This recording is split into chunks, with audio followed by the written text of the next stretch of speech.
In the small town of Belle Glade, Florida, a sense of unease settled over its residents in 1983.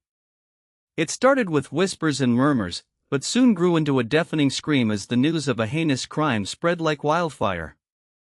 A young woman, 22-year-old Sandra Kaye Allen, had been brutally murdered in her home, leaving behind a trail of blood, shattered glass, and an unspeakable sense of loss.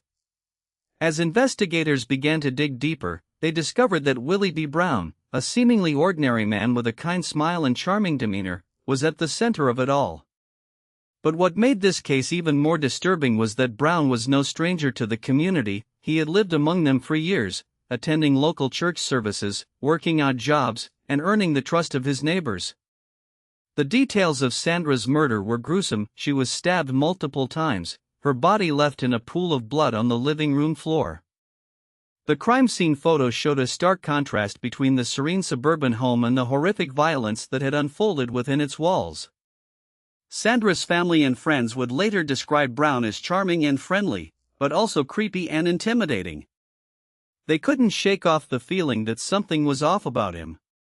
As the investigation continued, police found a cryptic message scrawled on the wall near Sandra's body: "You will never be able to get me."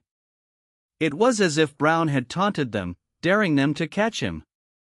The police were baffled. How could someone so well liked and respected in their community commit such a heinous crime? And then, just when they thought they had nothing left to lose, something changed everything. The small town of Belle Glade, Florida, was forever changed on that fateful day in August 1983. A senseless and brutal crime shook its residents to their core, leaving behind a trail of tears and trauma that would haunt the community for years to come. The perpetrator of this heinous act was none other than Willie Williams, a trusted member of Belle Glade's tight-knit community. Williams, 25 at the time, had been a familiar face in the town. He had grown up there, attended local schools, and even worked as a maintenance worker for the Belle Glade Housing Authority. His involvement with the community was not limited to his job. He was also an active member of the local Baptist church and had been known to volunteer at various charity events. On August 14, 1983, however, Williams' seemingly innocent facade crumbled when he brutally murdered 26-year-old Michelle Kidwell. Kidwell's body was discovered in a desolate area near Lake Okeechobee, with signs of violent trauma indicating a senseless and premeditated attack. As the investigation unfolded, authorities began to piece together the events surrounding Kidwell's murder. Through a series of interviews and forensic analysis, it became clear that Williams had been obsessed with Kidwell for months prior to her death. His motives, however, were far from romantic. Witnesses reported that Williams had made numerous disturbing comments about his desire to kill Kidwell. The case drew widespread attention due to its sheer brutality and the fact that the perpetrator was a seemingly ordinary citizen. As the investigation progressed, residents of Belle Glade began to question how someone with such dark intentions could have been living among them for so long. The sense of unease and fear that settled over the town would take years to dissipate. The case against Williams eventually relied on circumstantial evidence, including eyewitness accounts and forensic analysis. Despite this, prosecutors were confident in their ability to secure a conviction. What they couldn't anticipate was just how much guilt and remorse Williams would reveal during his trial, ultimately sealing his fate as a cold-blooded killer. The investigation that followed the gruesome murder was a cat-and-mouse game between Detective James Parker and Willie B. as they delved deeper into the case. Initially, Willie presented himself as an alibi witness, but his story began to unravel when inconsistencies were discovered in his timeline of events. Detective Parker carefully re-questioned Willie about his whereabouts on the fateful night, employing a technique known as rapid-fire questioning, where he bombarded Willie with rapid-fire queries designed to break down his defenses.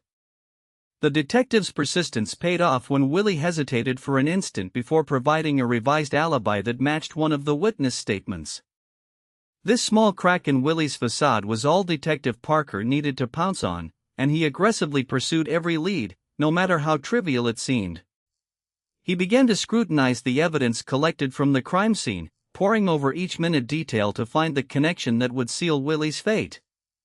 One crucial piece of physical evidence emerged when a forensic team discovered a partial fingerprint on the victim's clothing that matched Willie's print. This tangible link was all the more compelling because it contradicted Willie's previous denials of any involvement in the crime. The breakthrough came during a particularly intense interrogation session where Detective Parker applied psychological pressure to wear down Willie's resistance. The detective repeatedly asked Willie why he had lied about his whereabouts, and how could someone so innocent possibly commit such a heinous act? The trial of Willie Bobby Bowser was a stark reminder that evil can masquerade in the most unsuspecting guise. On that fateful day, January 10, 1983, when 3-year-old Teresa Williams went missing, no one suspected their neighbor, a pillar of the community, was hiding such darkness within. However, it would take nearly 2 years and relentless efforts from investigators to unravel the threads of evidence pointing towards Bowser. One cannot help but wonder what drove Bowser's actions. Was it a twisted desire for control or an unrelenting narcissism that blinded him to the devastation he was leaving in his wake? The answer, much like the perpetrator himself, remains shrouded in mystery. What is clear, however, is that justice would only be served when the truth finally emerged. As we delve deeper into this case, it becomes increasingly evident that our perceptions of others can be grossly misguided.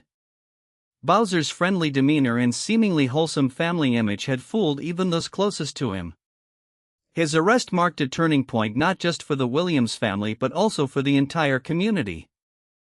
For in the aftermath of his capture, many began questioning their own relationships with acquaintances who may have been hiding secrets. The psychological dynamics at play here are complex, illustrating how individuals can compartmentalize their true nature behind carefully constructed facades. It is a chilling reminder that our surroundings can be deceiving and that sometimes it takes an extraordinary event to expose the evil lurking beneath the surface. The investigation into the Belle Glade murders had hit a roadblock. Weeks turned into months, and despite tireless efforts by Detective James Lee and his team, they were no closer to catching the killer. The community was on edge, with every resident living in fear of becoming the next victim. Meanwhile, Willie B. Williams, the prime suspect, was still walking free, his charming smile and innocent facade convincing many that he was not capable of such atrocities. But Detective Lee knew better. He had a gut feeling about Williams, one that was fueled by a growing list of inconsistencies in his alibi and a trail of suspicious behavior. The breakthrough came when the police received an anonymous tip about a conversation between Williams and an accomplice. The details were murky, but it seemed to suggest that Williams was bragging about getting away with the crime. Detective Lee knew he had to act fast, so he gathered a team of officers and went back to Williams' residence. As they arrived at the scene, something caught their attention, a faint smile playing on Williams' lips as he stood in his doorway. It was a subtle gesture, but it sent a shiver down the spines of everyone present. For James Lee, it was the moment that finally confirmed his suspicions. The killer's demeanor had shifted from smug confidence to nervous agitation. Detective Lee knew that this was it, their chance to crack the case wide open. He instructed his team to take Williams into custody, and as they led him away in handcuffs, he couldn't help but notice the unmistakable glint of guilt in the killer's eyes. The game was up, justice would finally be served for the victims of Belle Glade. As the years went by, the residents of Belle Glade were left to wonder if they would ever see justice served. The case had gone cold, and the memories of that fateful night in 1983 seemed to be slowly fading away. But for one family, the pain never truly subsided. They held on to the hope that one day, the truth would come to light. And then it happened. In a shocking turn of events, Willie B. Williams, the man who had been hiding behind his charming smile, was finally caught. His alibi had crumbled, and his own words would ultimately seal his fate. On June 25, 2014, after 3 decades of evasion, Williams stood in front of a judge and faced the music. The evidence against him was overwhelming.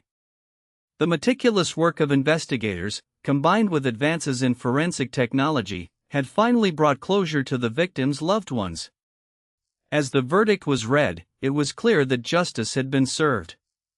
Williams's smile, once so deceiving, now seemed like a cruel mockery. His expression